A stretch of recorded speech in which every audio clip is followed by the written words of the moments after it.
is Notsam Wrestling. Introducing your host from New York, here is Sam Roberts. Welcome to Notsam Wrestling. Oh man, so much to do today. So much to do. Now look, it's a unique show today. As you know, the life of the last professional broadcaster, Sam Roberts, is never a simple one. This week, I'm spending most of the week in Montreal, part of the Just for Laughs Comedy Festival, as I'm doing the radio show with Jim Norton here. We're talking to a ton of comics. Here's what I'm going to do, okay? I am going to do something special. Because I'm up in Montreal, I don't have my Notsam studio with me. It's not a portable studio. It's an actual studio, which means it's a little harder to pull off everything that I normally get to pull off. So this week, I'm going to give you guys a taste of some of what you get as a member of the Notsam Wrestling Patreon. Patreon.com/NotsamWrestling. The Notsam shows get bonus shows every single month. It's only $4 a month to get access to all the audio bonus shows. But one of the concepts for the audio bonus shows is captive audience, where I sit down with somebody in my life. More often than not, it's my wife, and I make her or him watch a great wrestling show that's available on the WWE Network, so you guys can watch along as I try to explain to this person why what we're watching is so awesome, put things into as much context as I can put them into, and they explain to me what it looks like they're seeing right in front of their face. It's always a great time, and people really enjoy it. So this week here on the podcast, I'm going to play for you when I had my wife sit down with me and watch the first episode of Monday Night Raw. Now, up here in Montreal, there are certainly plenty of wrestling fans at the Comedy Festival. So, everybody is super busy. Should I get any additional interviews? I know Dan Soder's up here. I know the Lucas brothers are up here. Should I get any? I think Ron Funches is going to be up here. I just don't know when he's coming up here. Should I get any additional interviews with comedians that like wrestling? I will post them on this podcast feed as bonus shows for everyone. Okay? So if I get any additional content, I will post it. But in the meantime, we will do a captive audience this week. We have a big state of wrestling where I want to cover AEW's TV. I want to cover Raw Reunion. I want to cover what SummerSlam is looking like. I want to cover it all. So we're going to get into all of it, and we're going to do it right now. We're going to start it with this week's interview. Technically, it's my wife and I, and you can watch along. Go ahead and turn on your WWE network and turn on the first episode of Monday Night Raw. This week's interview segment is yours truly, talking to my wife about the first episode and watching the first episode of WWE Monday Night Raw. The Notsam Wrestling interview. We're watching our 14-month-old or 15-month-old at this point in the baby monitors. He is supposed to be going to sleep, and he's now, it looks like bouncing himself on the back of his head as he rolling. He climbs. He's climbing his crib with his feet, while he plants the back of his head down on the crib. So, but that's to say he's doing fine. Like the bridge pose exactly. in yoga. Exactly. Well, he's watched you. That's probably what it is. Yeah. He's watched you do this so many times. He does know how to do downward dog. Exactly. So to you, that's how we got him. Oh. So, what I wanted to tell you was...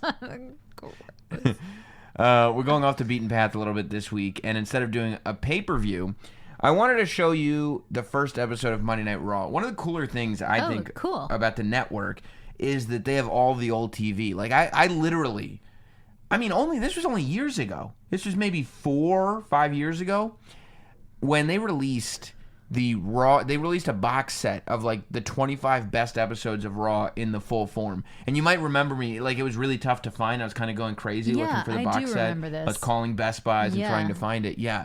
Well, at that point, I was literally texting WWE publicists going like, hey, do you think they'd ever release all the Raws on DVD? And Wait, does the world know that you, until maybe like yesterday, recorded and burned every single episode? I hope at this point people generally know that I was a prolific tape trader, and that, yes, that went forward into... No, but it wasn't tape trading. You were just doing it for yourself. Well, that's what I mean. And I knew you. After tape trading, after high school and everything. Yeah. When technology improved, that's when, for a long time. I mean, up until... literally until, like, we moved. Probably until, like, 2010 or so? No, longer. Longer, you think? Longer, for sure, babe. At least until 2014. I was running a DVR into a DVD recorder. Mm-hmm. So I would DVR every episode of WWE and TNA for a while, too. Yep. And record it onto DVDs just so I have. So I still have all the binders. Like, I have binders and binders. You still have the binders here? Somewhere. Man, and probably in the attic. That makes sense. The DVR would be full at like 80, 93% or something like that, and I would be like, "Oh, babe, I'd really love to tape my show." And I was like, "Yeah, I got you a Hulu subscription. Yeah. If you don't get the DVR as well." I was not allowed to tape anything. So one of the coolest things I think about the network is all the TV that's now being added to the show. So they have every Raw, and they keep updating, but all the Raws are up there. They just put out the first year of Sunday Night Heat. They just put out the first year of WCW Saturday Night. And I love watching this stuff. So I thought we would start going through. And, like, the pay-per-views have always been available. There was home video, then it was DVD. But the TV shows, it was always tougher to find unless you were like me and VHS taped and then DVD recorded every single episode.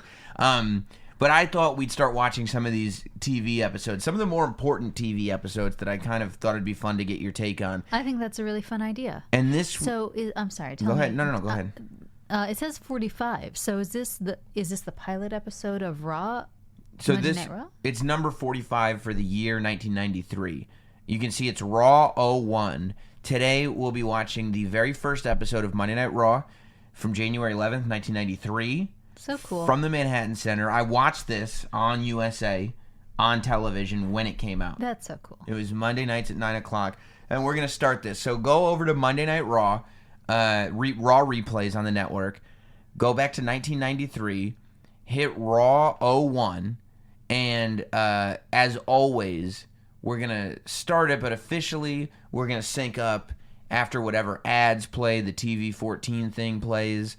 So... You can go ahead and get your network ready as we get our WWE network ready, and get ready to watch along. And I will tell you when exactly we're starting. Again, we go through whatever ads because they change the ads all the time. So that's why I don't start with like the TV PG screen or whatever. Once the show starts, and we are synced up now. Okay, so there's your shot. That is Manhattan. You may not know this, Jess, but the first episode of Monday Night Raw, and the first many episodes of Monday Night Raw, aired live from the Manhattan Center. That's so cool. We've been there. It's the small room above the Hammerstein. Yeah. That's literally like, and that's Sean Mooney on TV. There's Bobby the Brain Heenan. Now, Bobby the Brain Heenan, this show was replacing Primetime Wrestling on the USA Network. Oh. And Bobby Heenan had been one of the hosts of Primetime Wrestling for many years. He and Gorilla Monsoon had really been the famous host, but he also did it with Roddy Piper at one point. They changed the format to a round table involving like Hillbilly Jim and Hacksaw Jim Duggan, but Bobby Heenan was a staple. Now, what Bobby Heenan is being told right before, and this is also the first time that WWF at the time is live. Their TV shows were not live ever. What they would basically do is they go to a building, an arena. Remember that building in Poughkeepsie where we saw NXT? Sure, yes. Like the Mid-Hudson Civic Center there in Poughkeepsie. They would run that building for TV all the time, but they would literally tape a month of syndicated shows in one shot, and they were an hour each. This was the first time. So there you go. You're at the Manhattan Center. It's the first time. You can see the producer there. So what were they telling the guy out front? Hey, your show's cool. Well, I'll show you. You see the producer there? Yep. In the white shirt trying to get everybody going? Yeah. So there's your commentary team. Uncut, uncooked, and uncensored. It's Monday Night Raw. It's live for the first time. That's Vince McMahon. That's the Macho Man Randy Savage. Wow, that's your commentary team. And Rob Bartlett. The Rob Bartlett that you know from radio. Me? Rob Bartlett was brought in. So what? Hey, shout out to Rob Bartlett. We love you. Well, you may not want to say that on this podcast. I do love Rob Bartlett, but he lasted 13 weeks and has gone down as the worst WWE commentator of all time. So it wasn't a good fit. I mean, universally voted. So Bobby the Brain Heenan was being told that he was not a part of the commentary team for Raw. He was being told, "You're not allowed in the building, Bobby. You're not allowed in the building." Oh. And Rob Bartlett was taking his place. This is Coco Beware. He's coming right off of his high energy tag team with Owen Hart. That's why he's dressed like that. But he used to carry a parrot to the ring and do all this stuff. So this is a classic match we're looking at. This is the first match. Monday Night Raw has been on every week, except for weeks that there was a dog show in the beginning. Every week, consistently, since 1993. That's too much. And by the way, that referee Mike Chioda in the ring right there, still a WWE referee. That's pretty awesome. Howard Finkel, the ring announcer, of course, who does the voiceover work for this podcast. And there he is with Master Fuji, the mighty Yokozuna. This is Yokozuna in his prime. Yeah, he looks very young. Yep. We are about 2 weeks at this point away from the 1993 Royal Rumble.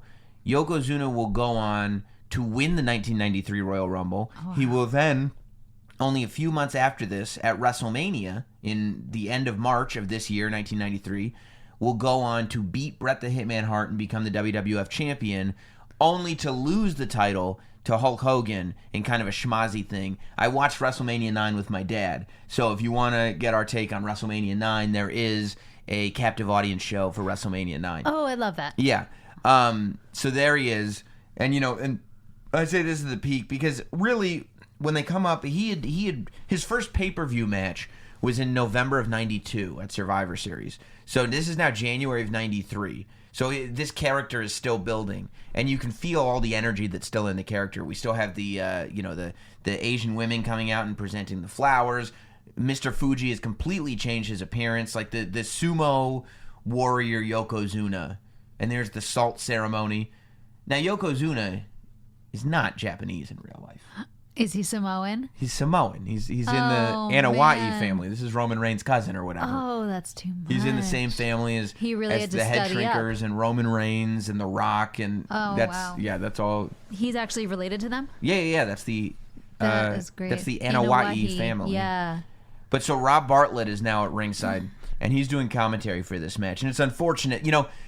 It's actually not unfortunate. If you've ever listened to the commentary for this show, you should actually be thankful that we're doing something where you can mute the commentary. Oh, really? Because Vince McMahon brought Rob Bartlett in because he was a New York radio personality at this point. There, look at those thighs. Look at how big. And is that not a WWF shot? Oh my gosh, yes. Like that, but those little details are the genius of WWE, WWF. That's why this company has maintained the way it has, in my opinion. Oh, yeah. It's the tiny little details in the presentation. Like no expenses spared, and every moment is used to get over how big Yokozuna is. And, Yoko would go on, unfortunately, to gain too much weight to the point where he just didn't. It was unwell. But right now, he's massive. I mean, bigger than anybody. The sumo band makes him look even bigger with that big bow and everything. Yeah, I love it. But he moves amazingly. Like at this moment in his career, he's lightning quick. I mean, so was he growing up? Was he wrestling with his family and training? I mean, he was wrestling on the independents before this, but nobody knew about him, and it was a lot easier in '93. You might find a magazine photo here or there, but it's before the internet is anything. And so WWF, WWE could decide what his... Well, yeah, they could find a guy like this and completely repackage him to the point where in 1990, the end of 92, when Yokozuna gets introduced to the world, it's like, we've never seen this guy before. Yeah. And there's Coco. How incredible. Coco giving some air. I mean, he was selling hard for him. Oh my gosh, yeah. I like that he's treating him like a wall. Yeah. Yeah, with those big, bright... I believe those pants are actually the material that the Queen of England's suit was made out of for the royal wedding. For the wedding? I think so. Yes. I think Coco and the Queen went to the same tailor. Purple. That's right. That's right. Now, Coco... And the Joker. Yeah, that's right. Look at that. Not moving after a series of drop kicks. Golly. Coco was in a team with Owen Hart. Oof. So with Owen Hart as high energy, but, Owen was... Is Owen... gone at this point? No. Owen, that was more boom. I mean, what a guy to do a leg drop. that team was really a vehicle to do something with Owen. Owen had not yet begun. It would be about a year from now that Owen would really start to hit his stride. How long was Coco Beware's, career? Career, thank you. Well, Coco, at this point, had been wrestling for a while. I mean, Coco had been around since the 80s. And he because I feel like I've heard about him. He was the Birdman, Coco Beware, and he'd come out full of sequins and he'd flap his arms. Like, this is definitely later on in his career, nondescript Coco. You know what I mean? This is definitely sort of, okay, Coco Beware is a famous name. We're going to use him to help Owen get over. Gotcha. Okay, and here, Yoko going up, and this is his finisher. See, look at the way the ropes just stretch down. It looks so good. Oh, man, it looks and awesome. This is, boom, Banzai drop. Oh, boy. And I mean, he's just awesome. I always... Yeah, but now that you say he's Samoan, I don't see, it's all I see. Right, yeah, it's tough. It's tough. But they would do all kinds of great vignettes. Like, they did a home video release where they would put out a home video every 30 days or so, and it would be full of matches that you would have seen on house shows, but, big main event level matches that you wouldn't see on TV. That's fun. But they would have interstitials in between. Yeah. And, one of the big ones was Yoko sitting there and eating, pounds and pounds of rice, the way sumo wrestlers do, and just this massive... Do they? Yeah. Oh, boy. Massive thing of rice. So Rob Bartlett is calling the action over there. And Bartlett, he was brought in by Vince McMahon because he wanted the show to have a New York feel to it, right? And so, and he wanted Bartlett to be this sort of edgy comedian outsider from New York. This is a commercial we're seeing for the Rumble with Tatanka and IRS and the Nasty Boys. And so that's what Bartlett was brought in to do. Mm-hmm. Unfortunately, I think that sometimes, and this has been a thing that's happened throughout history, if you're going to bring in somebody from outside of the business, they have to be fans. I mean, because this world, there he is. Oh, I was assuming he was a fan. No, he didn't know anything about this stuff. And there's the Raw Girls. That's another addition. This is the beginning. That's why, I mean, but this is the beginning of that, uncut, uncooked, uncensored edginess. It's just, they're just starting to dabble in a little bit of edge. It's 9:00 at night, Monday night. It's live. But you see, you can see the New York Post is sitting up there on top of the monitor. Yep. So they're really trying to drive home that we're in New York. And I mean, they're paying a lot of money. I totally understand why that would be a bad fit. To do it. So here's Bobby the Brain Heenan. This is a pre-tape now, and he's promoting the fact that he's going to be debuting a new superstar at the Royal Rumble. We're going to see for the first time Narcissus. Narcissus is coming. I'm sorry. I think it's a pretty bad name. Narcissus. You know what Narcissus ended up being? What? The narcissist. Lex Luger. So the whole time they're billing this, it's like Narcissus. When you see the Narcissus, they kept saying Narcissus. Really? And then he comes out and it's Lex Luger, who we know from WCW already at this point, but he's a bad guy. He's full of himself. He's the narcissist, Lex Luger. So was it a mistake? Or was it a change later? It certainly wasn't a change later. It was either a mistake, Oof. Like they were just saying it wrong the whole time, or I think history has dictated that they're saying we were just trying, that they were trying to lead people astray. They thought it was something named Narcissus, but it's the narcissist. Untrue. I think they just said it weird, right? Yeah. It just sounds like a mistake. But so Bartlett didn't know anything about wrestling, and he would just make asinine points about stuff, make dumb jokes. And the thing about commentary is, even if you are kind of edgy, the role of the commentary team is to sell, is to put over the stories that are being put across in the ring. And if a guy comes out and is totally unfamiliar with this art form and how you sell this, it's not going to be successful. Yeah, truly. And These are the Steiner brothers, by the way. To give him a little bit of support, it's possible that he may simply not have realized how kind of inane he was acting, like the silly jokes that he's giving. I think he was trying to follow orders but didn't get that it was bad. He doesn't. Yeah, he didn't know because he doesn't understand the entire world. He doesn't love it. He probably would love it if he was educated about it. Right. But he doesn't have that background. Right.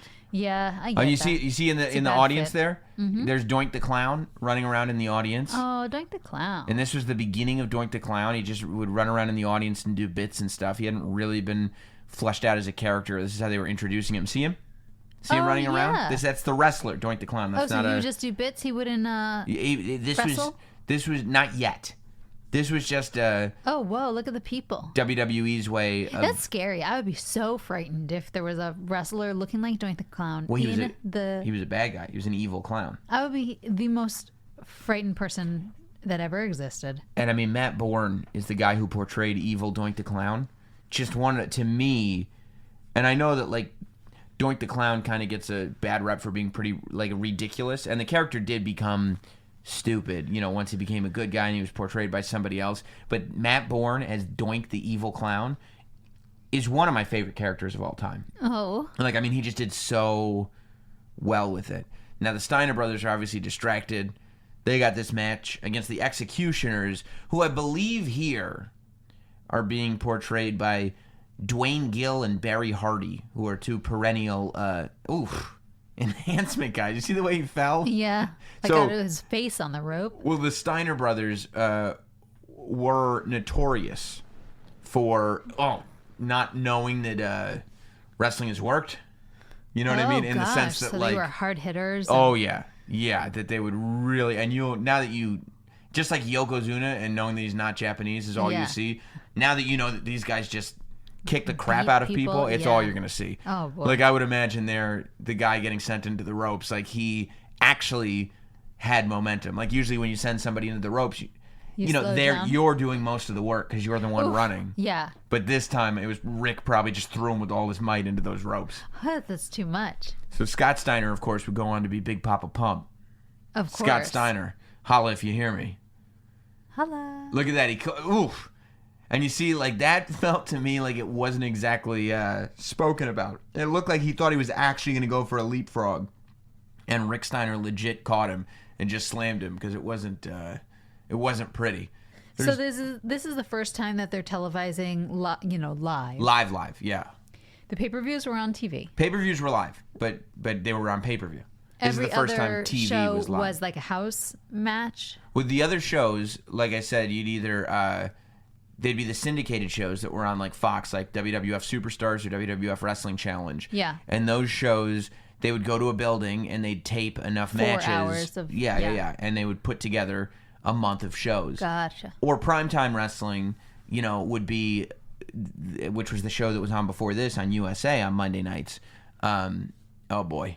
So, question for you. Boy. Primetime would be guys, boom, hosting at a desk, and they would throw to matches that were taped in various arenas. Oh, I see. Which feels pretty weak. So, well, weak in comparison, but at the time that you wouldn't think, right. This idea of live, like, it didn't occur to you, right? Because it's just so expensive. So my question is about storylines. Are they starting to sow the seeds for some really great storylines now that they're going to be able to be live once a week? Well, yeah. I mean, and that's a great question. They began to do things, and you see it over there with Doink running around. You see it here with Bobby Heenan, right? Yeah, I like this. Okay, so what they started doing with Raw, which they had never done before, was usually, and this is really funny. This is Rob Bartlett's aunt. Oh, and let her in. Rob Bartlett's aunt is trying to get in. Great story. When they did the Raw 25th anniversary, 25th anniversary in January. Yeah. The one, Bobby the Brain, the one that they did it at the Manhattan Center and at the Barclays Center. Oh yes. One of the people who was at the Barclays Center, one of the fans, came dressed up as Bobby Heenan in drag. I love it. Just to pay homage. Yeah. But what I was saying in terms of storyline is this is really the first time that the WWE is using episodes where storyline will progress throughout the episode of television. It was usually, okay, we're building towards, let's say, Hulk Hogan versus Macho Man. Mm-hmm. So the 4 weeks of TV will be all about building towards this pay-per-view. Raw especially these early episodes, was the first time that they started building stories into the episode itself. So this Bobby Heenan story, for example, this is not going to be paid off at a pay-per-view. This is a story just for this episode of TV, which was not the first time it was done for WWF for sure. Okay. We'll get back to this captive audience momentarily, but you can hear what I put my wife through, guys. Can you believe this? Making this poor woman, who has bared 2 of my children, making her sit through the first episode of Monday Night Raw like this, and it's barely the first time I've asked her to do something like this. She's had to watch a lot of wrestling for me. And you know what I need to do in return? I need to make sure that she feels not only appreciated, but I need to make sure that she knows that I am attracted to her, that I still find her desirable. I need to show my desire for my wife through physical means. But I work a lot. When I'm not watching wrestling, I'm talking about wrestling. I'm exhausted half the time. And it leaves me with not a lot of confidence. Confidence is key when it comes to showing your wife. My wife. You don't need to show my wife. I'll show my wife. You worry about your partner, okay? But when I'm showing my wife that physically I have a desire for her, I need to be confident that I can pull it off at a moment's notice. That's why I am so happy that my friends at Blue Chew are supporting this week's podcast. Blue Chew, they make it so that you're always ready to go. Look, you can increase your performance and get the extra confidence that you need to be just like the last professional broadcaster in the sack. It's true. Blue Chew, that's blue like the color, brings you the first chewable with the same FDA-approved active ingredients as Viagra and Cialis. You can do them on an empty stomach, a full stomach, day, night, doesn't matter. And since they're chewable, they'll be up to twice as fast as a pill. That's what I'm trying to tell you. If you're making your significant other watch an episode of Monday Night Raw just to show her what's going on, and she goes like, okay, now what have you got for me? Take a Blue Chew out of your pocket. You don't show her. You hide it in your hand. You slide it over your mouth like you used to eat candy in math class. And you just real quick chew it up. And you go, honey, wait till you see what I've got to show you. It won't just be you showing her. It'll be Blue Chew showing her exactly how much you appreciate her. How do you think I got 2 kids? How do you think I got 2 kids? Quite frankly, I may have to thank Blue Chew for my 2 children being on this planet. I don't know if I could have pulled it off otherwise. I don't know if I could have done it. Blue Chew is prescribed online and shipped straight to your door in a discreet package, no in-person doctor's visits, no waiting in a pharmacy, no awkwardness. They're made in the USA, and they're cheaper than the pharmacy. It's true. So visit BlueChew.com and get your first shipment for free when you use promo code Roberts, ROBERTS. We are repopulating the planet here on Not Sam Wrestling. We're doing it on the house. Promo code Roberts at BlueChew.com. All you have to do is pay $5 shipping. That's BLUE, chew.com. Promo code Roberts to try it for free. Enjoy, and enjoy the rest of this captive audience. So this, of course, Razor Ramon, Scott Hall. Razor Ramon also only been in WWF at the time under a year. He showed up in 92. He is getting ready. He's still a bad guy. Not the bad guy. A bad guy. And he's getting ready for a match with Bret the Hitman Hart. He's going to be challenging for the WWF Championship at the Royal Rumble in a couple weeks. So that's what Vince McMahon is getting to the bottom of. But we're also in an era where this was enough for TV. You'd get a star the caliber of Razor Ramon, and he wouldn't have a match. He would just do an interview in the ring, and it was enough. You know what I mean? Really? It was almost like that's how you made him feel like a star, by not having him wrestle every week. Yeah, I think that holds water. Not anymore, because you got 3-hour shows. That they It's have kind of tough perform. to, yeah. Yeah, I see what you're saying. But, But although... for storytelling purposes. Yeah, and Brock Lesnar's the biggest star there is. He fights the least. Yes. So, of course, Razor Ramon, do you know this character? Of course. Take off on Tony Montana. Oh, sure. But here's the funny thing. Yeah. Scott Hall pitches this character. I think Vince named him. But he pitches this character of this guy from Cuba who they don't say is a drug dealer. Mm-hmm. But, there's Owen right there. Oh, look at his happy face. Vince had never seen Scarface. What? So when he's doing Tony Montana, there's Razor. Razor is attacking Owen Hart because he's fighting Bret Hart at the Royal Rumble. Look at Owen's Zubaz. Of course. I have my Zubaz on right now. Yes, you do. I prepared. So Razor is he's attacking the family, you see. I see. Yes. But yeah, so Vince had never seen Scarface. So when Razor starts doing this, like, hey, yo. Oh, you better stop. He thinks it's original? He's like, oh my God, that's great. You gotta keep doing that. It's awesome. My face is like, OMG. He's so awesome, Razor. He would come to the ring, and he'd wear the gold chains all the way until the bell rang, and then he'd take the gold chains off, and he'd hand them to the ringside attendant, and he'd look at the ringside attendant, and he goes, hey, Chico, something happened to the gold, something gonna happen to you. Oh. Every time. And then he'd like perfect, like he'd hold his toothpick between his middle finger and his thumb like this, so it was making like an O, see? And then he'd almost flick it. He'd flick it. So it wouldn't just be between the pointer finger and the thumb and a throw. Right. It would be a flick.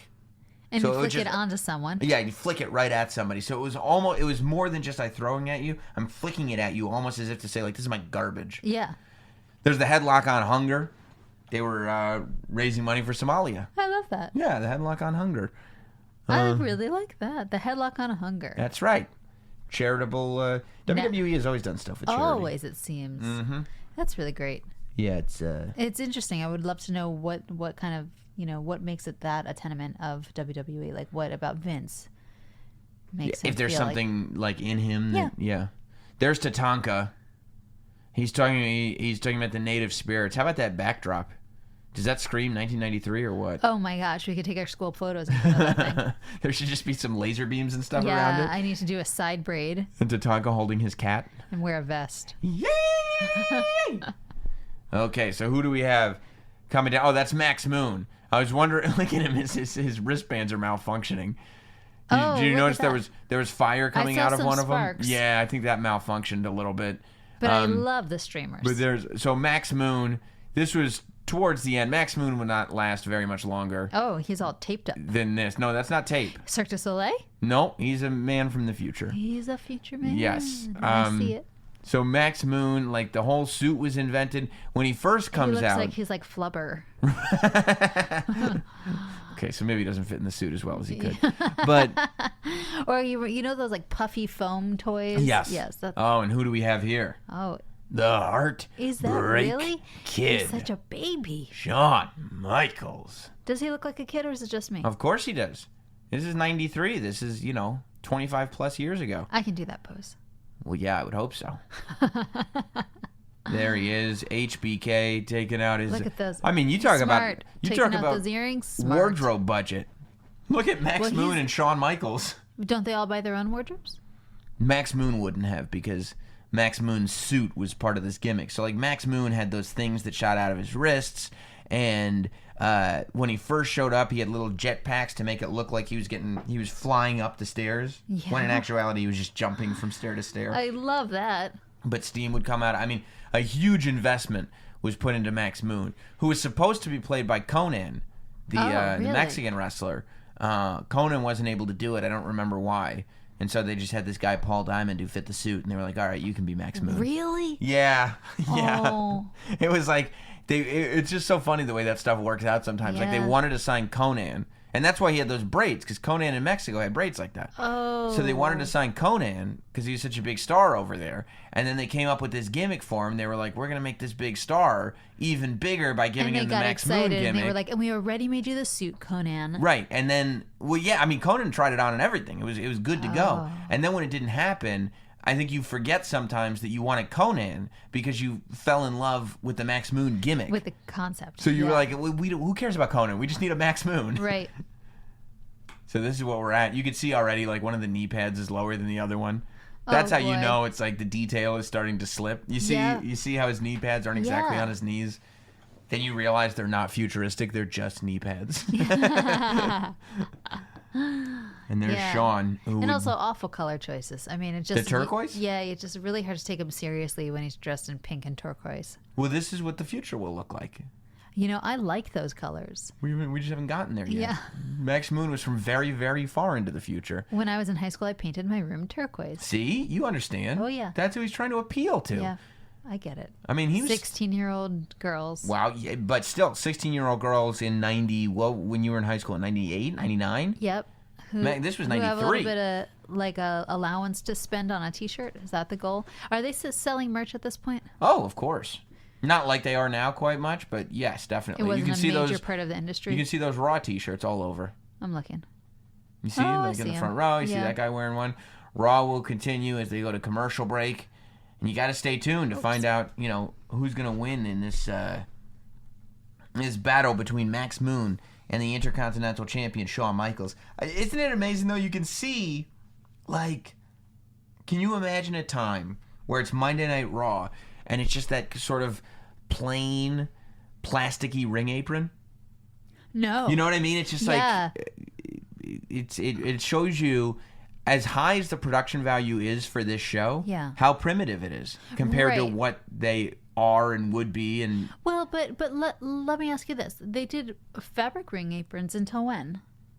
well, they still do on two sides of the ring. Yeah. They actually those LED ring aprons, they were introduced in NXT, Yeah, like not very long ago. and then very, very recently. But Yeah. I mean that to say that they've always had, even for decades now, when they had fabric ring aprons, it was branded. Like that's not even Oh, fabric. That's like a plastic my garbage gosh. bag. It's just blue. I totally get it. Right. That's crazy. Right. I'm not saying as compared to an LED screen. I'm saying like that is just a plastic sheet Oh, covering the side of the ring. Yeah. Like that's And I bet when they realized that they should be branding it, they were like, oh, oh boy. Yeah.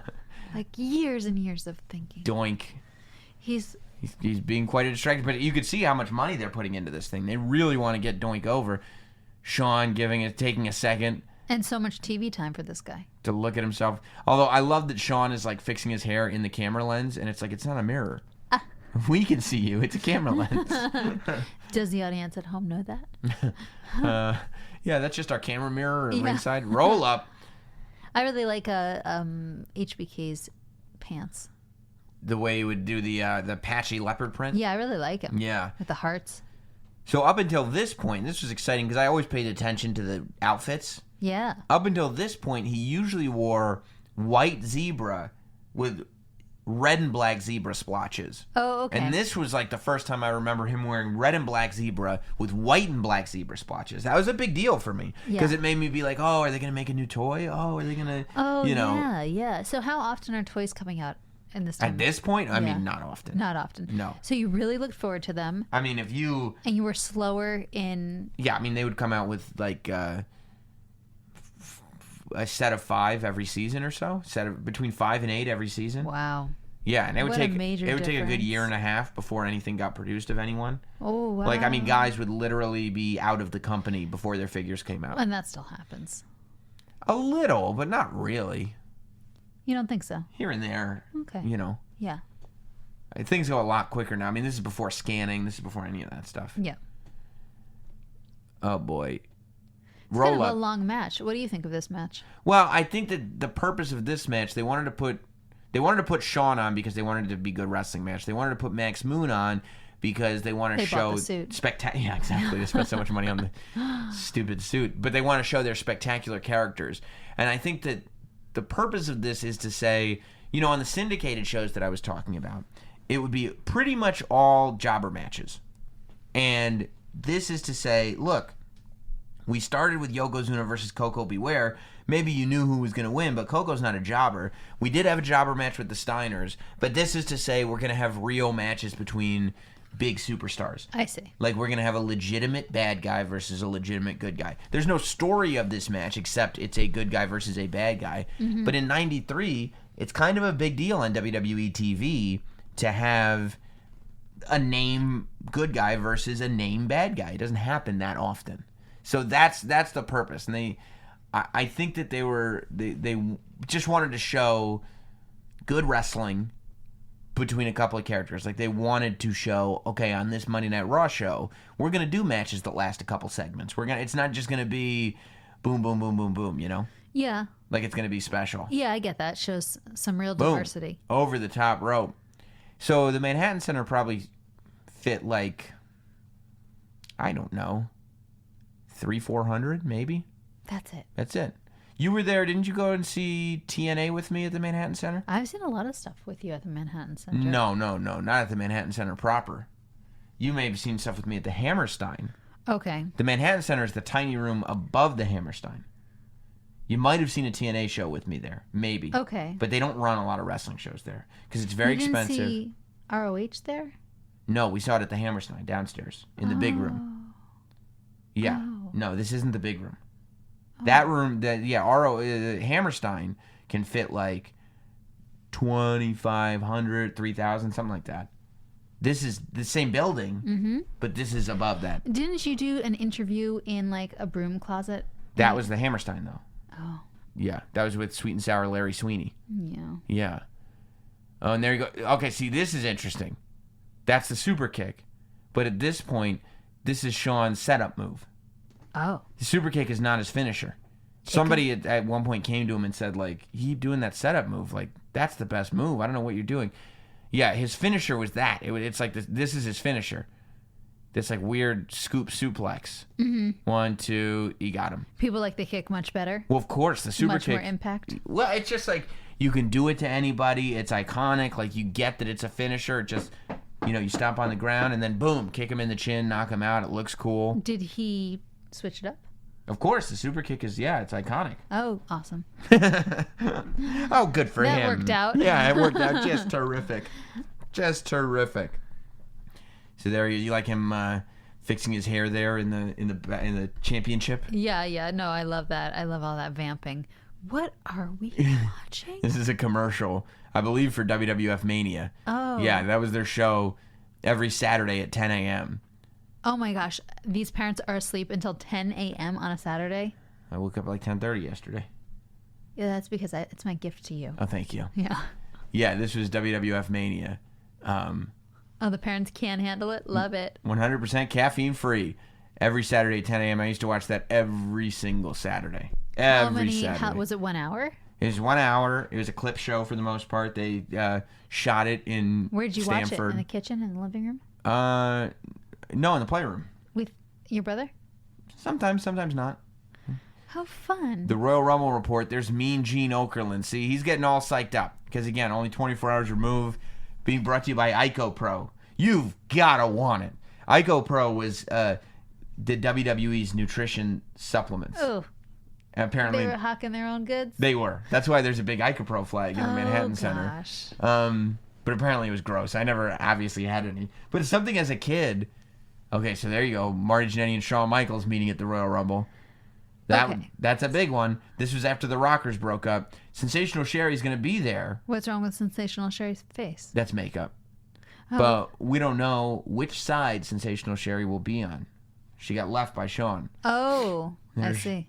There's Shawn. More TV time for Shawn, huh? Yeah. Good for him. Doink and Shawn are like totally monopolizing the show. Although this was still when Shawn was not being looked at as potential for WWE champion. Are you serious? Mm-mm.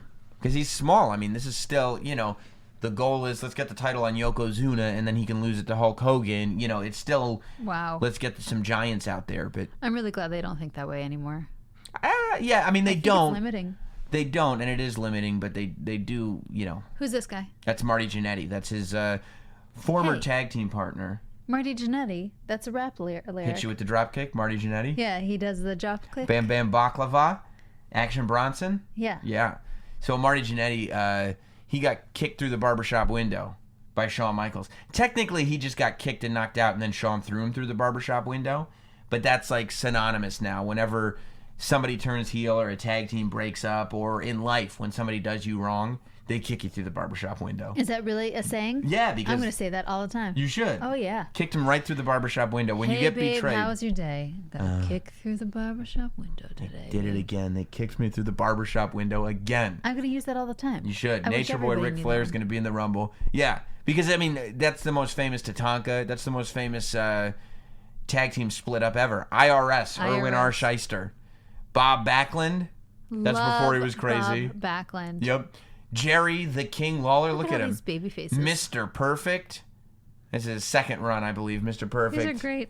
Yeah, he's another one. Banana yellow singlet. He came back in 1992 to full-time competition. Look at that happy face. WWE was kind of in a rebuilding period in 1992. They lose the Ultimate Warrior. They lose Hulk Hogan. Their Macho Man is not actively competing anymore. So they're trying to rebuild around guys like Bret Hart and Yokozuna and even Mr. Perfect and Razor Ramon and people like that. But it's tough goings, and it would be for a few years. Yeah, it seems $1 Million like Man. It seems like the WWF at that point really does not know its Rick Martel. Its major characters to push. Yokozuna. Well, they're starting from scratch. The personalities that they need to dig into. Yeah, to some extent they're starting from scratch, and it's also like this cross positioning where on one end you've got kind of over the top cartoon characters, right? Yeah. But on the other end you have the Raw girls in their bathing suits. So they're trying to really get a pulse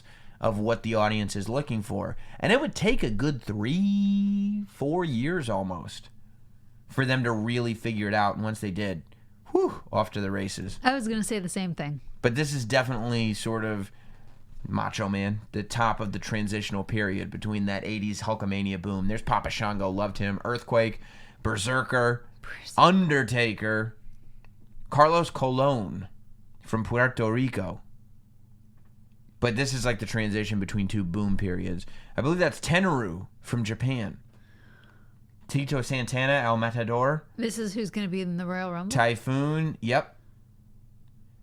They were bringing in some talent from outside. That's Samu of the Head Shrinkers. That's Fatu of the Head Shrinkers, who would go on to be Rikishi. Hacksaw Jim Duggan. Ho! That was his catchphrase. Huh. There he is, Hacksaw. He's like a perennial guy. He was always around. He would end up leaving. You saw him on a WCW pay-per-view that we did a show like this for. But, yeah, he won the first Royal Rumble in 1988. But he kind of hit a point as a good guy and just stayed there. You know what I mean? Just never... Always a bridesmaid. Yeah. Never the bride. Aww. That's Hacksaw Jim Duggan's story. Even Mean Gene is looking young there. Oh, yeah, he is. And so tame. He's already a legend at this point, but... Yeah. But he's looking young. Of course, winner to meet the WWF champion at WrestleMania 9. So 1993 was the first year that the Royal Rumble did that. That was the prize for the match, and now it's tradition. Bret Hart and Razor Ramon, of course, going to be competing for the WWE Championship. Yeah, that was the first. They say winner to meet the champion? Yeah. Meet, what does that mean? In fisticuffs. Oh, okay. Winner will challenge for the WWF Championship. Winner to meet the champion at WrestleMania in a sanctioned championship match. Okay.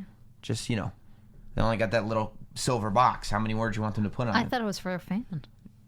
What? No. You can't meet the champion. No, the fans can't. I would love to meet the champion. Look, we're back outside. Sean Mooney is back outside the Manhattan Center. You thought fans could just... Oh, boy. The winner of something would meet the champion. I was like, let's play. Do you know who that is? Of course. That's Rob Bartlett's rabbi. Oh. You see his... what are those called? A payas? Yeah. Yeah. I love it. This is Bobby dressed as Rob Bartlett's rabbi, and he's doing a stereotypical Jewish accent. Oh, terrific. Right, well, right. we're in New York. Well, of course we are. Oh, my goodness. Right. Look at everybody in the crowd just loves it. He almost... Oh, jeez. He said, I'm sorry, I couldn't Bobby hear you. Heenan! Bobby the Brain! He just wants to be let inside. He does. He's so upset that Rob Bartlett took his gig. I don't know who all these people are lined up. The show's almost over.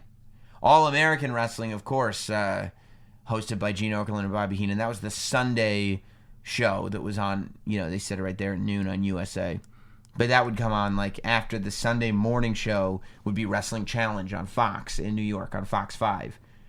And that would be on from 10 to 11. Either 10 to 11 or 11 to 12. And then at noon you would turn over and watch All American on USA. It was great. Weekend mornings were great. That's when, before Raw, Saturday morning, Sunday morning was the time for wrestling. Look at that hair. I know, it looks awful. I have no words. It looks like a bird's nest of hair. But yeah, Saturday morning, Sunday morning were the times for wrestling. What kind of cereal would you have when you watched? Whatever we had, I guess. I like Fruity Pebbles. I like Cinnamon Toast Crunch. I like Corn Pops. I like all of them. Do you have amazing memories of watching Saturday morning stuff and eating your cereal? It was the best. Like, oh boy, this is what I would watch. See, WWF Superstars this past weekend. This would be the Saturday morning show. And there's Kamala. Yeah, Kamala's paint always looks so cool to me. The Ugandan giant. He's from Uganda, Africa, so he has these handlers, Harvey Whippleman and Kimchi. And he don't know what to do. They don't seem like handlers. They seem like... This seems abusive. Well, that's what we're witnessing here. What the heck? Is this what he normally would experience? Towards the end. Oh my gosh. They're treating him like he's not like human. He's an animal, right? This is bad. Wow. I don't like it. And here comes the Reverend Slick. What's he going to do? So Slick used to be like the Jive Soul Bro. And he would come, he literally did promos in a fried chicken restaurant eating fried chicken out of a bucket. No comment. And he'd go like, you know my main man, the big boss man, he gonna come to the ring. But now at this point, he's a reverend, and he's a reverend in real life. So now he's the Reverend Slick. And Kamala doesn't like that Harvey Whippleman and Kimchi just knocked out the Reverend because the Reverend was trying to say like, hey, don't do this to Kamala. Uh-oh. Kamala, he's patting his belly. That's a bad sign for people. Does Kamala not talk? He goes like this. Are you serious? I'm not kidding. I don't mean to come into this as an outsider and be so appalled, but... See, and he hits his belly as he runs. What? And he used to try to... You know how when you pin somebody, they have to be flat on their back? Yeah? They used to be flat on their stomachs, and he would try to pin them, and he wouldn't understand. And his handlers would have to be like, roll him over. And he'd go, Bleh. And they go, roll him over. And then he would finally roll him over and understand. Oh, terrific. Yeah. But I have a big frown on my face. I really dislike that concept. That was... You should touch the computer. That was Kamala's babyface turn. Oh. Because they were beating him up and beating him, and they turned speak? on him. No, he's going to go with the Reverend Slick to speak for him. Oh. Yeah. There's The Undertaker. Totally weird concept. The Undertaker is the main event for the first episode of Monday Night Raw. Did you like The Undertaker? He's the man. Mm-hmm. This is January of 93. October of 92, that was the outfit I wore for Halloween. Who's he related to? The Undertaker? Nobody. Death Valley. He's from Death Valley. No. Oh. Kane. Oh my God, Jess. Get a hold of yourself. Yes, his brother is Kane. What's wrong with you? I thought his brother was... I thought he really was related to... He is. There's his opponent for tonight, Damien Demento. So Jobber. No. So The Undertaker was... never heard of that. Well, he didn't have a great career, but The Undertaker was billed as from Death Valley, obviously. Damien Demento is from the outer reaches of your mind. So he's just a weirdo. Yeah. And so there he is. He's talking to the people above. Is he mic'd? No. Oh, so great. No. Good thing he's saying stuff.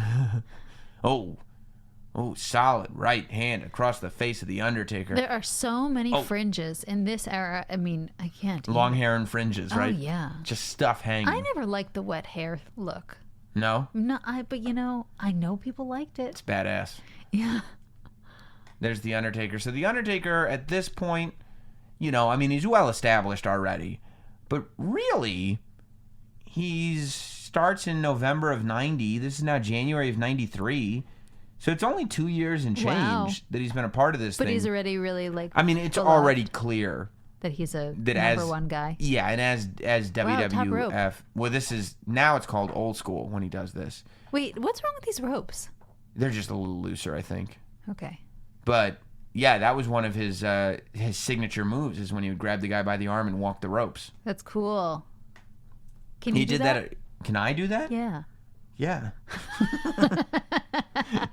He did that at WrestleMania this year against John Cena. He did? Although, Can you show me that at some point? I will. Yeah, if you want to do a captive audience for that match, it'll last all of 90 seconds. Oh, good for them. He did like 3 moves and just squashed John Cena entirely. Yep. He shouldn't have to do anything more than that at this point. Just squash John Cena? No, just do 3 moves to whoever he's performing against and win. The Undertaker maybe. Oh! And say thank you. He's sitting up. Wait, the lights didn't go down for him, his entrance? No, they didn't do lighting in this building at this time. Okay. It was too complicated, I think. Mm-hmm. Boom. I don't think it doesn't seem like Damian Demento is on the same page as the Undertaker. I got to be honest. Like he's not really like, he's kind of not. It's like having a bad improv partner. You know what I mean? Yeah. But you can see like what they do there. You see the Tombstone. You see the WWF logo in the entranceway. Yeah. So throughout the night, it's been rainbow colored. And when the Undertaker's out there, there's just a single yellow outline of light around it. Otherwise, it's blacked out in the middle.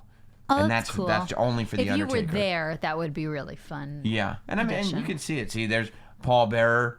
He's telling him to stop because he's still being guided by the power of the urn. Rest in peace. And I love that sign, that rest in peace sign, because it's like when printer paper was still... Oh my gosh, yeah. So this is obviously a joke. Next week on Raw, a steel cage match between Woody Allen and Mia Farrow. Oh. But I'm like Wow. I'm like 9 years old at this point, and I'm like, why are they doing that? I don't want to see that match. They would. Oh, that's very funny. That's stupid. They would never do commentary on what's going on in pop culture nowadays. No, would they do commentary on pop culture. They don't get overly political, but they'll still do commentary on pop culture. Vince McMahon and Doink. Vince McMahon clearly really believed in this Doink character. And he should have, because when it was portrayed by this performer, as I said before, and when he was a villain, weren't many people that were better. So here comes Crush to the ring. Now, Crush and Doink do not get along, but this is before the rivalry really heated up. We would end up seeing a Crush Doink match at WrestleMania a couple months later, but this is kind of just starting to plant the seeds for what would go on between these two. This is the whole reason that they are on TV right now. Right. To start telling the stories. Right. Exactly right. Exactly right. So there he is, and of course. And what's wrong with Doink's arm? And we don't know. His arm's in a sling. Does Doink speak? Yes, he was just speaking a moment ago. Oh, he sprayed Crush with a water gun. Oh man. Oh, he don't disrespect Crush. Oh, he's running. He's running. Crush is such a 90s name. He's running. Oh. Is he going to catch him? Do you think he's going to catch him? He's saying, get in the ring, Doink. Enough of this shenanigans. Doink is laughing at him. Was there ever a mini Doink? Yeah, Dink. Yes. Dink. But that was later in Doink. I mean, the Doink and Dink period was Doink was no longer a genius character. Oh. He was literally just a clown. So you can see that the logo is still kind of blacked out for the Undertaker. Bobby Heenan is trying to get in the building. A lot going on. That's why it's cool. Like, they're really utilizing the fact that it's a live show. It's a lot for 93. But this is how we end this week's episode of Raw. That's it. Oh, guys, Bobby I'm gonna miss Heenan you. is not allowed in the building. He's trying to get in. Now, what do you want to do going forward, Jess? And I'll hear from you guys too. I don't think we should go through every single episode of Raw because some of them are not worth providing a thing to. But if you guys out on Twitter, I love that idea. If you want to hear us do more stuff from episodes of TV shows, just because the pay-per-views have been done to death, hit me up at NotSam on Twitter, Instagram, Facebook. Do you have a preference, Jess? Me? Yeah. This was so fun, but it was so short. I almost feel like I'm missing out on, I don't know, communicating with the audience more. Right. I get you. Yeah. Well, yeah, we'll have plenty of time to do it as the show continues to roll on. This was really fun. I appreciate all you guys watching. And did you... Is it amazing? I mean, you'll watch Monday Night Raw this week, at least some of it. Yeah. Is it not amazing to see that it's the same show? But that's what the show used to look like. But I still see a lot of that show in today's show. You do? Like what? Yeah, like the spirit of it and the excitement, and I think the storytelling, although, I mean, I couldn't hear it, but I think the storytelling is probably just the same. Mm-hmm. Yeah. Cool. Well, Jess, I appreciate you. You are now free. You are no longer a captive audience. I have to say, this was like the shortest ever. Well, yeah, I mean, that's not your opinion. You could just look at the time length on it. But if you want me, I'll keep you longer next time. Maybe. Okay.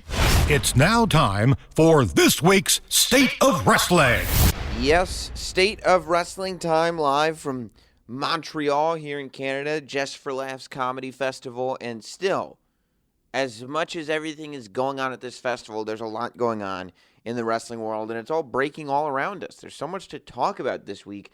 Let's start off with story number 5. You know how we do every week here in the State of Wrestling. We break down the top 5 stories according to yours truly, the last professional broadcaster, Sam Roberts, in this world of pro wrestling. And let's talk about the WWE Network update coming. Now, maybe by the time that you're hearing this, your network has already been updated, but subscribers were sent out an email. I know I got mine that said over the course of the next few days, different devices would update at different times, but the WWE Network would be updating across all of the different devices that it's available on, and that it would be getting a bit of a facelift. So the search function will be better, the layout will be better, et cetera, et cetera, et cetera. It already, by the way, the WWE Network, I have an original, I don't know if it's an original, but I have an older Apple TV set up in my house in one of the rooms. The WWE Network already doesn't work on the older Apple TV. So there was a WWE Network update at some point that just kind of wiped it off for that platform. Like I would have to plug a Fire Stick or something into that TV or get a new Apple TV or whatever it is if I wanted to use that. But it has to be all related. There's been long-standing rumors that at some point the WWE is going to add, whether it's live events, like we're seeing with Smackville happening. Awesome concept. Not the greatest name in the world. Whether it's other promotions, like we saw with Evolve. Whether it's more pay-per-views. I mean, who knows what it's going to be. But there have been discussions of having tiered WWE Network subscriptions plans for a long time. That the more you pay, the more you get. That maybe for $9.99 you would still get access to all the pay-per-views. But if you also want access to all the pay-per-view libraries, now it's $12.99. Or if you also want to be able to watch live events once a week, once a month, whatever it is, it's $19.99. You know, all speculative. I'm literally making up the prices as I go. I'm surprised. I'm sure that you're not exactly shocked by that fact, listening to the numbers that are spewing out of my face. But I have to believe that this has something to do with that. That the reason that it's not working on older devices anymore is because something is happening with the technology of the WWE Network, that it's evolving. You know, even if we don't see that this week, which we might not. You know, we might just see exactly what they're saying. We might just see the WWE Network get a facelift, which I think it's high time that it does get that facelift. But I also really think that at some point the technology itself is going to start improving as well. The WWE Network is such a good example of WWE staying on top of the technology and staying on top of delivery mechanisms for content and staying on top of kind of owning the distribution of their content. You know, I think it's great. There were lots of people that thought that they were nuts. There's some people that still think they're nuts when the WWE Network first came out because of how much it's eating in and how much it eats in to the WWE's pay-per-view model. But I believe in the concept because not only do you now have 1 million plus, however many subscribers you have, committed to a $9.99 a month bill. You have that many viewers on the pay-per-view. You have your whole library being available to that many people. And I think that you're really, and that's part of why I guess you do something like a Legends Night, that you're really cashing in on your back catalog. That the WWE is embracing what the brand WWE has become over the last almost 40 years at this point. And that's part of what's on display with the $9.99 a month price tag. You know, I would imagine if pricing goes up, people will still pay for it. You know, I don't know anybody that thinks that $9.99 a month was ever expensive for the amount of content that's being delivered by the WWE Network. I always thought that it was an extremely low price point. So, you know, I'm interested in seeing, you know, you can't just up a price point of something like this without adding more value for what you're paying for. So I'm anxious in seeing if that is something the WWE is going to do, or if they're just going to have, you know, a WWE network that looks cooler and is easier to navigate. Either way, I think that we as fans are the big winners. Ding, ding, ding. Speaking of big winners, story number 4, we're also winning because Dark Side of the Ring has extended its deal. The Viceland documentary series, Dark Side of the Ring, which we had the creators, the producer and the director of the show, we had on the podcast several weeks back. But they did season 1. I think they did a set of, I think they did 10. It was either 8 or 10 wrestling documentaries. I thought the Von Erichs one was great. I really enjoyed the Montreal Screwjob episode. I loved the Bruiser Brody episode. What else was there? There were a whole bunch of really good episodes. Some stories that you've heard before that you were just hearing from different perspectives. Other stories that weren't really covered in documentaries like this before. They haven't decided. They've said it's a 10-episode series. So we're getting 10 more Dark Side of the Ring shows. And I'm sure that we'll have the creators back on the podcast. All we know is that the subjects of the docs this season are going to include Chris Benoit and Dino Bravo. The Dino Bravo one I'm really excited about because I feel like that's a story, for example, that is kind of folklore and people talk about it, but I don't remember seeing or reading the quintessential story of Dino Bravo, his rise to fame in wrestling, but also his untimely end. So, I think that one should be super interesting. I wonder how long it'll take, because realistically, these guys are going out there and they're making 10 mini movies. Huge undertaking for anybody. So I do wonder how long the whole process will take. I know that they were working on a couple of these topics, like the Dino Bravo and the Benoit topics. I think that they were kind of out there as either potential topics or as docs that they may have actually started already before they even had a season 2, just as something to have in the can. So maybe they've already got a head start on the thing, but I can't imagine that you're able to get 10 more episodes of these done before another year and a half or something like that.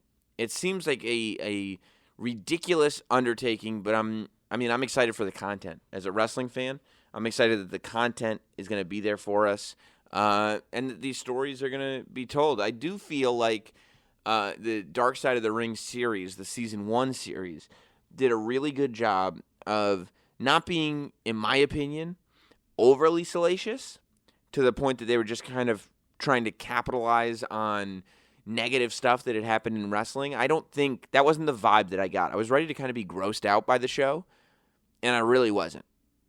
I think that these stories that aren't the most positive stories in the world are really interesting stories to tell, but I think you can tell them in ways that are exploitive and in ways that ultimately are negative for wrestling. And as a wrestling fan, I almost don't want out there because it makes wrestling look bad. And I didn't feel that way when this season 1 came out. So I think they did a good job with that. And I also think that they did a really good job of putting out a series that, for the most part, non-wrestling fans could enjoy. That, look, as wrestling fans, we all, especially hardcore wrestling fans, we all struggle with trying to impress upon the people in our lives some of these stories that are so incredibly interesting to us. I mean, that's part of why we did a captive audience on today's show, to kind of show you that, for you and I, we could watch the first episode of Monday Night Raw any day of the week and just look at it and marvel, and from 150,000 different angles talk about how significant and great and fun this whole thing is. But to a non-fan, you're going to watch that show and go like, I don't even know what I'm watching. Like, this is lame. So I think that the first series of Dark Side of the Ring documentaries did a very good job of putting on a show that you could play for somebody that may not be the biggest wrestling fan in the world. That they focus so much on the stories that they said, we've got 10 stories that take place within the wrestling world that we'd like to present to you story lovers, that anybody who enjoys a good, interesting story will enjoy. And I actually think Vice did a similar thing with the Wrestlers documentary series that was out not too long ago. They did an episode on deathmatch wrestling, and they did an episode on wrestling in the Congo, and they did an episode with MVP, and they did an episode with Evolve. You know, I think that they just did a good job of making it all relatable. So whenever anybody can make this stuff relatable, and whenever anybody can really, you know, kind of bring it home, I like that. I think that that's awesome. So I'm excited to see what happens. I'm excited to find out what the 10 topics are going to be, and we definitely will, and we'll definitely talk about it here on the podcast. Story number 3 this week is kind of an onslaught. I wouldn't say an onslaught, but many new additions officially added to SummerSlam. The first is, I thought that the Charlotte promo was really good. I like Charlotte talking about what a joke it is that she's left off of SummerSlam, you know, reminding us how important she is to the division. I think that, I mean, you know, you bring up Asuka, you definitely could, and I think that there should be an Asuka Kairi Sane Iconics Women's Tag Team Championship match at SummerSlam. But it is ridiculous to not have Charlotte at SummerSlam, especially coming off of the controversy of Monday Night Raw with no women's matches being on the show at all. You know, we'll talk about Monday Night Raw, but the fact that Becky Lynch didn't have a more significant part of that show was odd. It was weird to me watching it. But Charlotte having a big match at SummerSlam, we don't know against who. There's lots of rumors. Could be a legend. Who knows? But I like this story of Charlotte saying she deserves to be on the show, and she's going to try to steal the spotlight. And even Ember Moon. You know, we talked last week about how I didn't really want to see Ember Moon and Bayley have this, like, battle of friends that respect each other. I like that Ember turned. I think walking into SummerSlam with a bad guy Ember, and I don't think it was a full turn. You know, if you listen to the way the commentators covered the fact that Ember took out Bayley after she took out Charlotte, it didn't feel like, oh my God, Ember Moon has turned on Bayley. It was more just, hey, Ember Moon has a championship match against Bayley. Ember Moon is going to take advantage of the position that she's in. I wouldn't have minded if it was a full-on turn. You know, I think it would have been good for Ember Moon, and I think it would have definitely added interest into that character. But regardless, any kind of turn, just the fact that Ember Moon is valuing the SmackDown Women's Championship over her friendship with Bayley, I think is a step in the right direction. So you have that. You have the Charlotte match, and you have Kofi Kingston versus Randy Orton being official, and it was exactly what I hoped it would be. It was exactly what we talked about last week on the podcast. I was really happy to see that we're going back in time. You know, there was something weird. I was watching it, the promo between Randy Orton and Kofi Kingston, and Randy Orton admitting that he held Kofi Kingston back using his influence. It was like, I know that we're watching storyline here, and I know that we're watching the promotion for a pay-per-view WWE Championship match, but there is something about seeing Kofi Kingston in that ring, saying something that we as fans believe to be true, not storyline, and that it feels like Kofi Kingston would believe to be true, a true fact being incorporated into the storyline. And to hear Randy Orton say, yes, I did use my influence to hold you down, you go, and this is obviously what the intent was, but you go, yeah, it's part of the storyline, but that's really true. And he just admitted to it. It's almost like you could say all's well that ends well. You know, it's all good because Kofi Kingston is the champion now, so everything's fine. But realistically, can you imagine being Kofi Kingston and standing across from Randy Orton and talking about this thing that shouldn't be that big of a deal now because Kofi Kingston is the WWE champion, but realistically, something that held his career back for years, and hearing Randy Orton in character admit to the fact that he's responsible for it, but really realize that while we're doing everything in character and storyline, we're not doing everything in character and storyline, because everything that's in character and storyline is based on things that actually happened in real life. You know? Like, I'm going, how in the world does Kofi hold himself back? How in the world does Kofi sit there and go, yep, we're following the storyline here. This is how we build up to the match at SummerSlam, and not sit there and look at this guy and go, you bastard. Like, you did this for real, for real.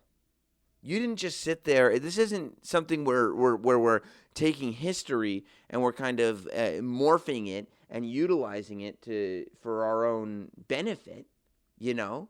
This is something where you are taking the truth and turning it into a story. And that truth cost me years. That truth set my career back years. And I interviewed Kofi Kingston right before WrestleMania, and he talked about how he's always kind of just stayed positive. He's always kind of just pushed ahead and pushed ahead and pushed ahead. But when you're in a position now that you've wanted to be in for all those years, and you have a guy who's in the ring and storyline saying, yeah, the reason you didn't get pushed ahead was because I held you back. And you know, or you think, that while you're saying it in storyline, it's pretty factually accurate. I don't know how Kofi just sits there and goes like, it's cool. We're telling the story now. At least we're using it as a story and not, you son of a bitch, give me my years back. How could you do this to me? You know, so I think that there is so much meat on the bone of that story. And I say this all as a positive because I'm now looking at these two. A guy who's seen every match at every SummerSlam. A guy who's been watching WWE for decade after decade after decade. I'm 35, that's 3 decades. It adds up. I'm watching and I'm going, this is for real. I'm thinking to myself, when I look at my career, who are the people that could have helped me out when I was younger? Who are the people that hindered me when I was younger? We've all got those people, regardless of what career we're in. There's always people in your career that you're like, if it wasn't for that dude in middle management, if it wasn't for that supervisor, if it wasn't for this guy, I would have gotten that promotion. I would have been ahead in the company. I would have this, I would have that. And if it's true, and years later you're face to face with the guy, and it's like, yeah, now we're just telling a good story where where I'm in the position that I always wanted to be in. But it took me 11 years. You know, that's a lot. That's a lot. It's a weighty, weighty story. And I love that it's being told. So you have that match at SummerSlam, and then, of course, Kevin Owens versus Shane McMahon. I think great. I think that's the story where everything was going. I do wonder, I guess that we're headed towards a Dolph Ziggler-Miz match. But, you know, it's interesting, and this is why it's so weird, and we'll talk about this, utilizing legends, that as we were watching the segment with Dolph Ziggler and The Miz and Shawn Michaels, when The Miz was putting himself between Shawn Michaels and Dolph Ziggler, you almost got the feeling of, why doesn't The Miz just let them fight? You know, we've watched The Miz lose to everybody.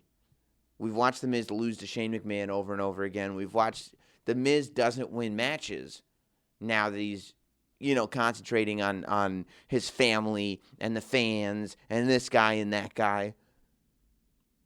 So why don't we get to see this dream match of Shawn Michaels versus Dolph Ziggler? Why is The Miz getting involved?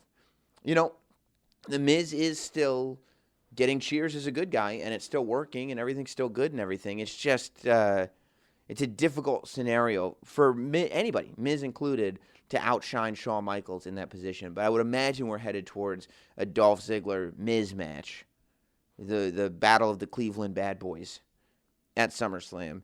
And then, yes, Kevin Owens versus Shane McMahon, which I think is where all this is headed. And I would hope and imagine, based on the fact that part of this storyline has been that that Shane McMahon is on TV too much, that after the Shane McMahon-Kevin Owens match, then maybe we will see less of Shane McMahon. Unless this story is going to continue beyond SummerSlam, that maybe that is the time that we look at Shane, and not that we say goodbye to him, that he becomes less of a fixture on TV as Kevin Owens moves forward. Story number 2 this week, AEW makes it official. AEW, I don't think shocked a lot of people. I think this was the heavy rumor. But they're going to be on Wednesday nights. You know, it's really weird. AEW put out a press release, and they keep saying live wrestling matches. They're not saying a live wrestling show. I don't know if that's because they want to make sure everybody realizes that the matches will be live. It's a weird way of saying it. You know, I don't know if they're going to have studio stuff going on. I don't know why they keep saying live wrestling matches every week on TNT instead of just saying a live wrestling show every week on TNT. It's weird. Maybe it means nothing. It's just not something that I'm used to seeing. But it's going to go down, I believe, October 2nd. Unless I'm wrong, I want to say October 2nd is when it all happens. The first show is going to be from Washington, D.C. And this is where it gets interesting because, because they're going to be touring, traveling. Not only are they going to be on live TV every week, but they're going to be traveling every week to a different arena. This one is going to be in Washington, D.C., at whatever, the arena is called there. It's going to be, this is the way they say it. The new Professional Wrestling League, All Elite Wrestling, will begin airing its 2-hour weekly matches on TNT instead of its 2-hour weekly show. Really odd. It'll be from the Capital One Arena, and it'll be Wednesday, October 2nd, live from 8 p.m. to 10 p.m. So I don't know if that, because I don't remember when the first SmackDown on Fox is going to be, but assuming it correlates to the same week, because at first I was like, okay, our wrestling week is going to look like Monday, Tuesday, Wednesday, and then NXT is still on Wednesday. You got 205 Live to catch up on. You got a whole bunch of stuff. But I think that SmackDown moving to Friday, ultimately, we're looking at our big wrestling shows being Monday, Wednesday, Friday. Now, I do wonder, I would think that because NXT is available on the WWE Network on demand immediately after it's over, so you can literally watch it anytime, that it wouldn't be severe competition to AEW. And of course, so many more people have TNT than have the WWE Network. It's not a real competitive thing. But I do wonder if there are people that they've gotten used to it. I know a lot of people, I go into the Discord room that all the Not Sam shills populate, and a lot of people watch NXT live every Wednesday. That's part of their routine. So I wonder if there are people who won't break it. NXT is a great show every week.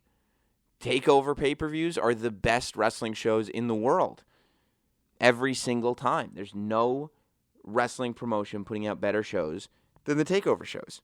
So I wonder if NXT will be competition. I think at the very least, if AEW doesn't start putting out great shows immediately, there is other wrestling on for people to turn on immediately. So the Wednesday Night Wars could become a mini war. I don't think a real war, but a mini war. We could have something going on with that. And other than that, I think Wednesday is probably the best timing for it because ideally you want to be able to get as many people watching the show as possible.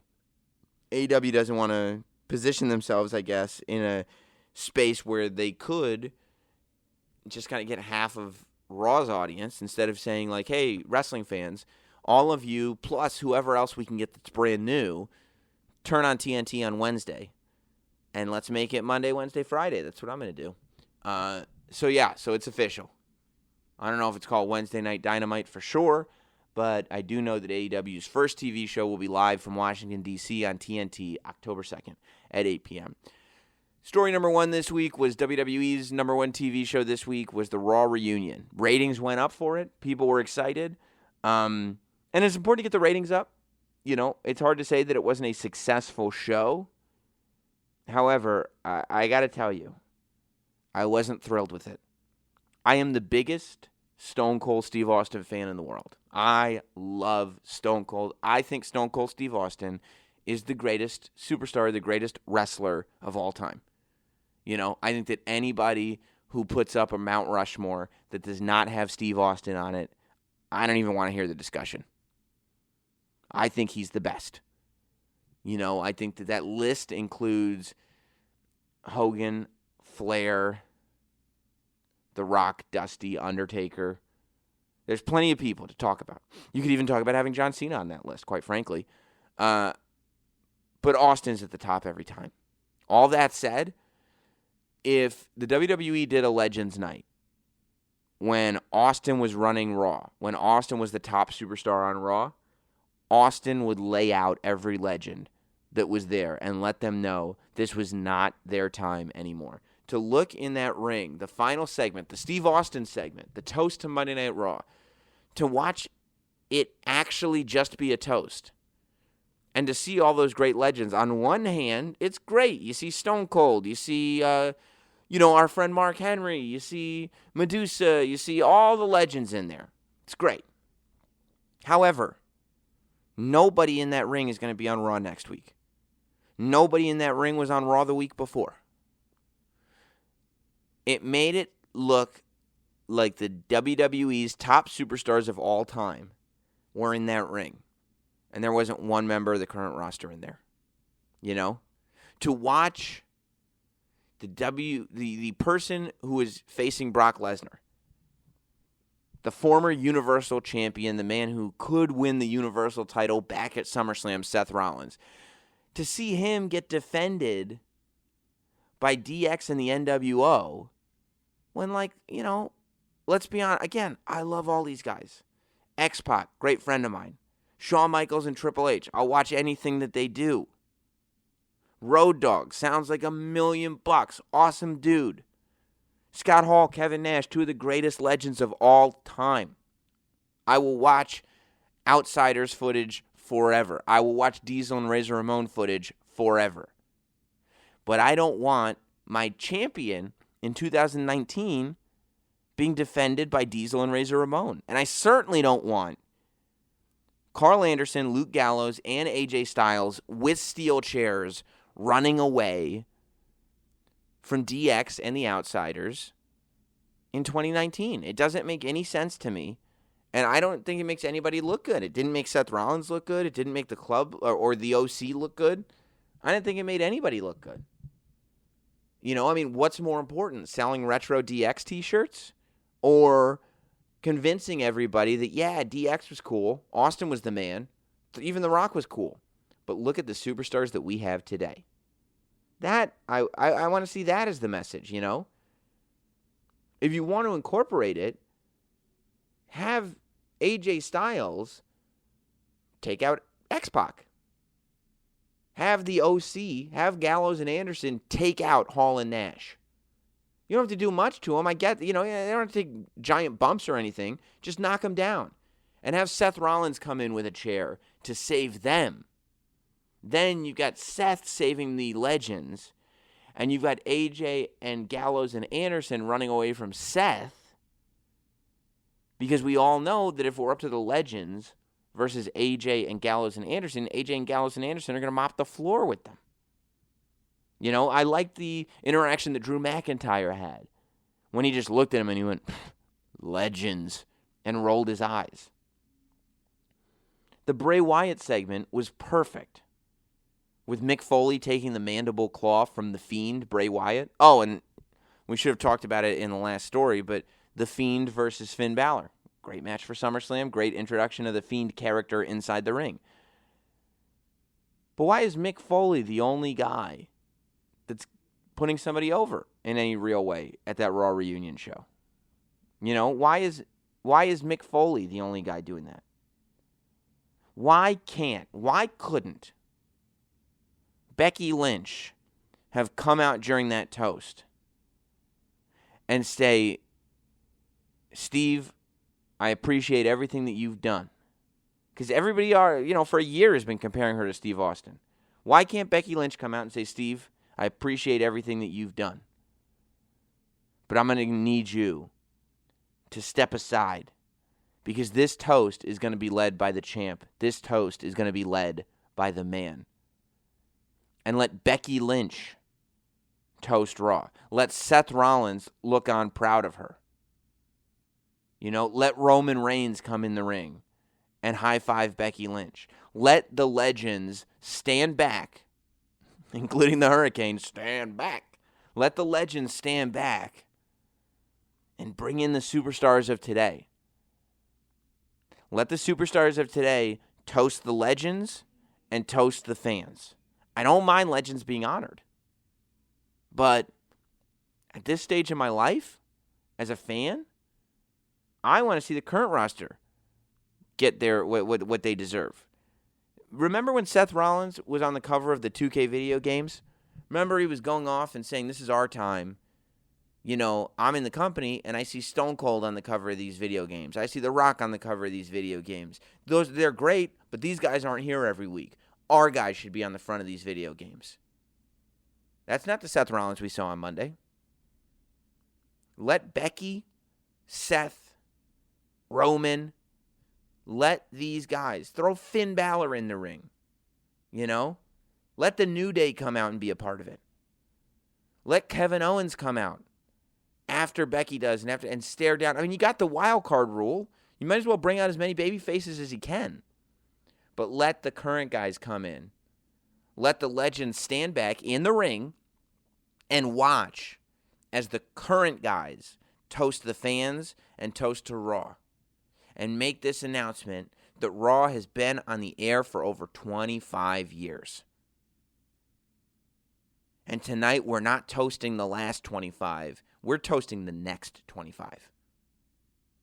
I didn't need to see the Revival, for instance, come out and have Devon at their side. How great would it have been if the Revival had won that match by, knocking out Rikishi? Devon looks at them like, what the hell are you guys doing? The Usos go to check on their dad. The Revival roll up the Usos. And then the Revival lay out Devon too. Why not? Why not have a moment like that? Where the Revival are just these villains. Like, we were happy to see Devon. We were happy to see Rikishi. That's the thing. Like, it's okay to be happy to see these legends. But if we're happy to see these legends, let's utilize that. And let's make you really hate some of these bad guys. And let's see the legends showing some reverence to the new guys.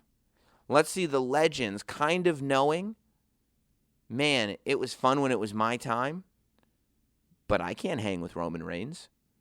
I can't hang with Seth Rollins. It was cool, fun. It was great seeing John Cena, and it was fun seeing the John Cena Usos back and forth, and it was, seeing John Cena show respect to the Usos definitely shines a good spotlight on the Usos. But I would have loved to see a stare down between John Cena and Roman Reigns, where John Cena kind of acknowledges, yeah, this is your yard, not mine. Yeah, you beat me, dude. This is your space, not my space. Thank you for allowing me to be a guest here. It was almost like the legends were there to say, it's really cool that these new superstars are occupying our space, as opposed to the superstars of today saying, hey, legends, we'd like to invite you back to Raw to show you how we do things, because it's our show today, not yours. That's what I would have loved to see in the Raw reunion, personally. Hey, thank you all for listening this week to Not Sam Wrestling, live from Montreal. When I say live, I mean taped in a hotel room in Montreal. Again, sorry, no new interview for you this week. We will have a new one next week for you, I can promise you that, but we got to keep moving. A lot going on in the world of the last professional broadcaster, but I will make sure that Not Sam Wrestling comes with us every step of the way.